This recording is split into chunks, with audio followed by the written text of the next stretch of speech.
नमस्कार, कैसे हैं आप लोग। सभी का स्वागत है रायथन क्लासेस में।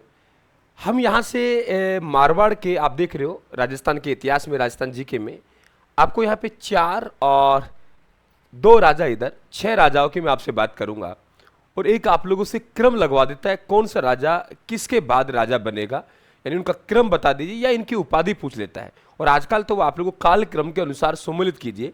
हम राव मालदेव, राव चंद्रसेन पढ़ते हैं, लेकिन कुछ राजा ऐसे हैं जो हमसे बहुत दूर हैं, उन्हें जरूर देखना है हम लोगों को। आरपीएससी और आरएसएसबी के एग्जामों में पक्का राजस्थान में सवाल बनता है। जरा देखिए, राव मालदेव, आपको मालूम है कि राव मालदेव अपने पिता की हत्या करके राजा बना था।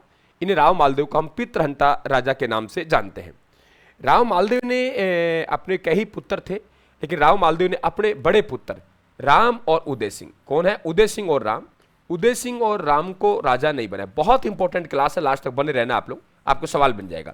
उदय सिंह व राम है, ये बड़े थे यानी ज्येष्ठ थे, लेकिन इनको उत्तराधिकारी घोषित नहीं किया और उन्हें उत्तराधिकारी घोषित ना करके उत्तराधिकारी किसे घोषित किया, राव चंद्रसेन को। राव चंद्रसेन छोटा था और छोटा होने के बाद इन्हें उत्तराधिकारी बनाया, यानी इन्हें उत्तराधिकारी बनाया। अब उत्तराधिकारी बनाया तो इस बात का विरोध कौन करेंगे, विरोध करेंगे उदय सिंह। उदय सिंह और राव चंद्रसेन के मध्य एक युद्ध होता है, कभी इतिहास में आपने पढ़ा हो तो लोहावट का युद्ध। कौन सी? लोहावट का युद्ध, लोहावट का युद्ध। ये लोहावट का युद्ध हुआ और लोहावट के युद्ध में ये पूरी तरीके से पराजित हो गया। कौन? उदय सिंह। और उदय सिंह इसमें क्या हुआ, पराजित हुआ।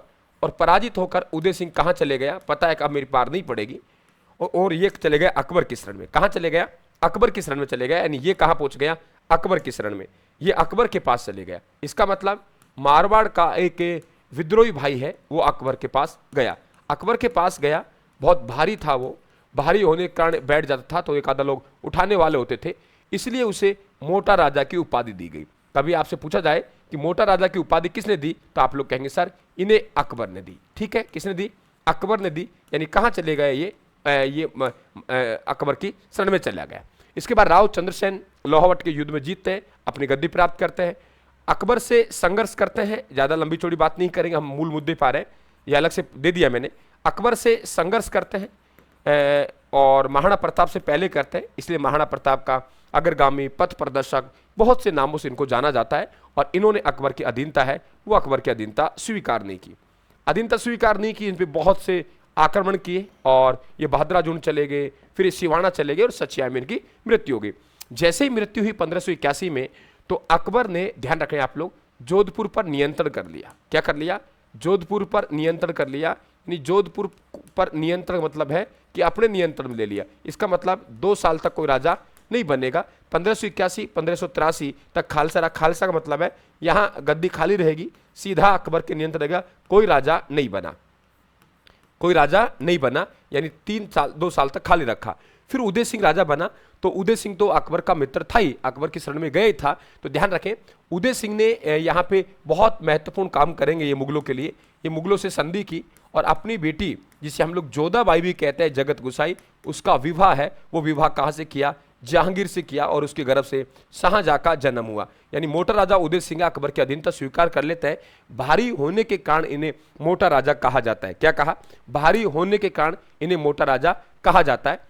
सवाई राजा सूर सिंह, इसके बाद 83 से 95, यानी 62 से 81 तक राव चंद्रसेन, 81 83 खालसा रहा, और फिर 83 से 95, क्या कहा मैंने? 83 से 95 के बाद में फिर सूर सिंह राजा बना। 95 से 19, देखो 95 से 19 यहाँ देखो 12 का अंतर है कि नहीं है? मोटा राजा उदय सिंह 12 का अंतर, यहाँ 12 दूना 24, यानी 24 का अंतर है कि नहीं है? यहाँ 19 दूना 38 और 38 से 78 हो गया शासनकाल याद भाई। 62 से 81 आता है हमें, 81 से 83 हमारा ये रहा, 83 तक खालसा रहा। फिर आप लोग कहेंगे कि 83 में राजा बना 12 साल के लिए, 83 और 12 95। फिर इनका बेटा सूर सिंह राजा बना 24 साल के लिए, 95 प्लस 24 19, 19 दूना 38, 38 78। तो यहाँ पे उदय सिंह के बाद सूर सिंह के बाद गज सिंह प्रथम, और गज सिंह प्रथम के बाद जसवंत सिंह। अब देखो, इन्हें जो मोटा राजा की उपाधि अकबर ने दी, तो इन्हें सवाई राजा की उपाधि भी अकबर ने दी। इन्हें दल थम्मन की उपाधि गज सिंह को जहांगीर ने दी, और महाराजा की उपाधि शाहजहां ने दी। और जसवंत सिंह, गज सिंह के 2 पुत्र थे, एक पुत्र का नाम अमर सिंह राठौड़ था। अमर सिंह राठौड़ बड़ा था, लेकिन अमर सिंह राठौड़ को राजा नहीं बनाया, जसवंत सिंह को राजा बनाया। इसलिए अमर सिंह राठौड़ नाराज हो गया और नाराज होकर मुगल बादशाह शाहजहां के पास पहुंच गया। शाहजहां ने 2 काम किए एक तो इनको राव की उपाधि दी और एक इनको नागौर परगना दिया गया। कौन सा परगना दिया गया?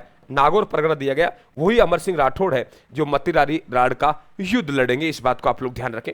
जसवंत सिंह है वो धर्मत का युद्ध में दारा सिकों का साथ देंगे, औरंगजेब जीत जाएगा, औरंगजेब इनसे नाराज होगा, इन्हें भेज देगा। जामरूद अफगानिस्तान में जसवंत सिंह का निधन हुआ और जसवंत सिंह के निधन पर औरंगजेब ने कहा था आज मेरा धर्म विरोधी मारा गया, यानी कुफ्र का दरवाजा टूट गया। जसवंत सिंह के ही दरबारी कवि हैं मोनोत नैणसी ख्यात लिखी और मारवाड़ा परगना विगत, मारवाड़ परगना विगत को मारवाड़ का गजेटियर के नाम से जाना जाता है। जसवंत सिंह की एक बहुत महत्वपूर्ण रचना है और उस रचना का नाम है भाषा भूषण। क्या नाम है?